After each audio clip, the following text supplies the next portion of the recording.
நீங்கள் எப்படி எனக்கு ஒரு தம்பியாக இருக்கிறீங்களோ அது மாதிரி என்னுடைய தம்பி தான் சொல்லணும் கார்த்தி.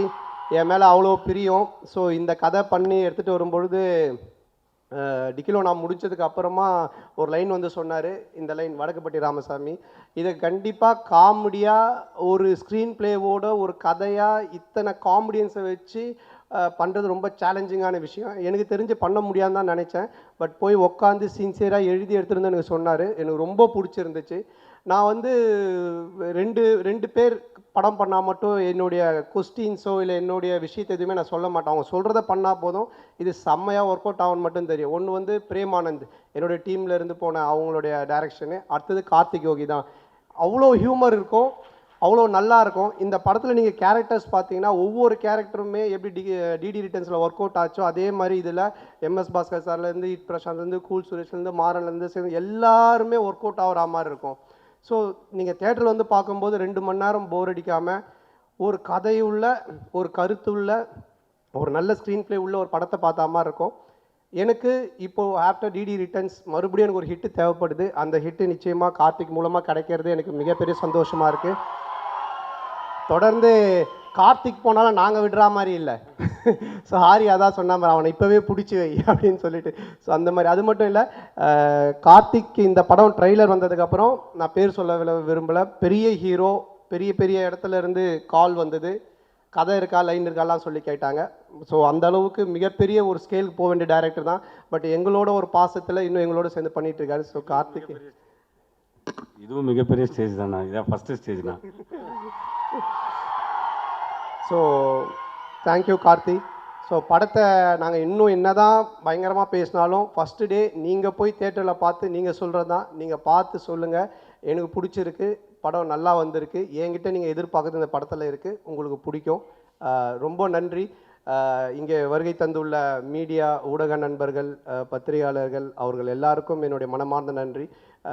நானும் கார்த்திக்கும் இந்த மாதிரி ஒரு காம்போவில் இந்த படம் எப்படி இருக்கும், ஏன்னா டிக்கிலோ நான் தேட்டரில் வரல, தேட்டரில் வருது. கார்த்திக் என்கிட்ட இந்த ஆடியோ ரிலீஸ் ஃபங்க்ஷன் பற்றியே பேசிகிட்டு இருந்தாங்க. அண்ணன் எல்லாரும் நின்றுட்டு உட்காந்துக்கிட்டு ஒருத்தர் முடிஞ்ச ஒருத்தர் பார்த்துட்டு இது மாதிரி வேண்டாண்ணே, ஏதாவது பண்ணலான்னு, ஏதாவது கொஞ்சம் பண்ணலான்னு நான் சொன்னேன். சரி கார்த்திக் பார்ப்போம் இரு அப்படின்னு. அப்புறம் மார்னிங் வந்து டக்குன்னு சொன்னேன், சரி நான் ஸ்டேஜுக்கு வந்துட்டேன். அப்புறம் கார்த்திகை நீ வான்னு கூப்பிட்டோம். இப்போ நாங்கள் 2 பேரும் சேர்ந்து ஒரு ப்ரோக்ராம் கூட போர் அடிக்காமல், ஒரு ஆடியோ லான்ச் போர் அடிச்சிருக்கோன்னு நினைக்கிறேன், நடுவில் கொஞ்சம் ஒரேடியாக கொஞ்சம் ஓரளவுக்கு அப்படி ஜாலியாக கொண்டு போகணுன்னு எதிர்பார்த்தோம்ல, அதே மாதிரி 2 பேர் சேர்ந்து இந்த படத்தை 2 மணி நேரம் உங்களுக்கு கலகலப்பாக ஜாலியாக கொண்டு போகணுன்னு ஒர்க் பண்ணியிருக்கோம். டெஃபினட்டாக உங்கள் எல்லாருக்கும் பிடிக்கும். அதுக்கப்புறமா இங்கே இவ்வளவு நேரம் இந்த தேட்டர் மட்டும் இல்லை, என்னுடைய லைஃபே எனர்ஜியாக வச்சுக்கிட்டு இருக்க என் உயிரினும் மேலான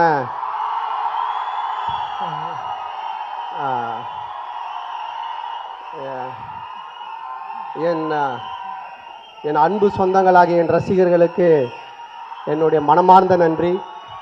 இதை வழி நடத்திட்டு இருக்க எம்கேஎஸ் குமரவேல் அவர்களுக்கும், மாநில பொறுப்பில் இருக்கக்கூடிய தமிழ் பிரபா, புளியந்தோப்பு பிரபா, இப்போது ராமகிருஷ்ணன் போன்ற அனைவருக்கும், மற்றும் முக்கியமாக இருக்கிற எல்லா என்னுடைய தம்பிங்களுக்கும் நன்றி.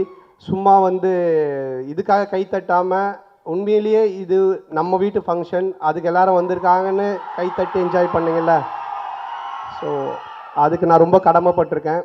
அதுக்கப்புறம் இந்த படத்தை பற்றி நிறைய இஷ்யூஸ்லாம் வருது, அதெல்லாம் படத்தில் அது மாதிரி எதுவுமே கிடையாது. நீங்கள் அந்த மாதிரி எதுவுமே படத்தில் இருக்காது. இது ஒரு ஜாலியான படம். வடக்குப்பட்டி ராமசாமின்றவனுடைய ஒரு கதை தான் இந்த படமாக கார்த்திக் எடுத்திருக்காங்க. இதில் ராமசாமின்ற பேர் எப்படின்னா, கவுண்டமணியோட ஃபேன் கார்த்திக், நானும் கவுண்டமணி சாரோட ஃபேன். டிக்கிலோனான்றது அவரோட டைலாக்கு, கவுண்டமணி சாரோட டைலாக் தான் அடுத்த படம் நான் ஆரியம் பண்ணுறது ரிஜிஸ்டர் பண்ணி வச்சுருக்கான் கார்த்திக். ஸோ இந்த மாதிரி அவனுடைய ஒரு ட்ரெண்ட் அது. அந்த வடக்குப்பட்டி ராமசாமி நடக்கிற ஒரு கதை மட்டும்தான் இந்த படம். நான் சினிமாவுக்கு வந்தது மக்களாகியவங்க எல்லாரையும் சிரிக்க வைக்கணும், ஜாலியாக இருக்கணும். நீங்கள் 2 மணி நேரம், இது மட்டும்தான் என்னுடைய வேலை.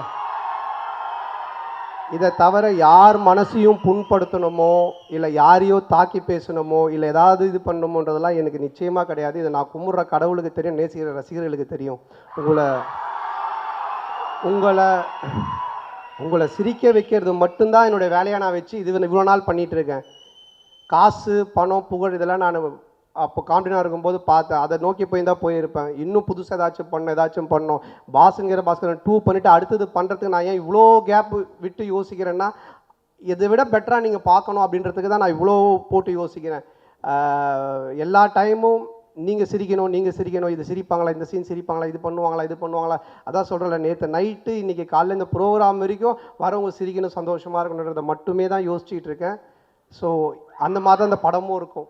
அதனால் இந்த படத்தை ஃபேமிலியோடு குடும்பத்தோடு வந்து பாருங்கள், என்ஜாய் பண்ணுங்கள். தொடர்ந்து நிறைய நீங்கள் எனக்கு சப்போர்ட் பண்ணுறீங்க, தொடர்ந்து சப்போர்ட் பண்ணுங்கள். ஸோ வருகை தந்த மற்ற எல்லாருக்குமே இந்த நேரத்தில் என்னோட மனமார்ந்த நன்றி தெரிவிச்சுக்கிறேன். அப்புறம் இந்த படத்தை இதுக்கு முன்னாடி ட்ரைடன்ட் ஆர்ட்ஸ் பார்த்தாங்க. அவங்க ஒரு 30 டிஸ்ட்ரிபியூட்டரோடு கூப்பிட்டு வந்து பார்த்தாங்க, அவங்க ரசித்தாங்க, அவங்க இந்த படத்தை எடுத்தாங்க. அதுக்கப்புறமா நம்ம ரெட் ஜெயிண்ட் அவங்க பார்த்தாங்க, அவங்க ரசித்தாங்க, அவங்களுக்கு பிடிச்சது அவங்க எடுத்தாங்க. அதுக்கப்புறமா இப்போ ரோமியோ பிக்சர்ஸ், ஸோ அவங்க பார்த்தாங்க, அவங்க எடுத்தாங்க. இப்படி சினிமா வட்டாரங்களில் இருக்கிற எல்லா டிஸ்ட்ரிபியூட்டர்ஸுமே இந்த படத்தை பார்த்துருக்காங்க. அவ்வளோ எதிர்பார்ப்பு இருக்குது, அவ்வளோ பேருக்கும் பிடிச்சிருக்கு உண்மையிலே இந்த படம், அவ்வளோ நல்ல படம். ஸோ அவங்களுக்கு இந்த நேரத்தில் நான் நன்றி தெரிவிச்சுக்கிறேன். என்னுடைய நண்பர் முதலாளி அமைச்சர் Udhayanidhi Stalin, Shenbagamoorthy sir, Raja, and then Romeo pictures, அவங்க ராகுல், எல்லாருக்குமே என்னுடைய மனமார்ந்த நன்றி.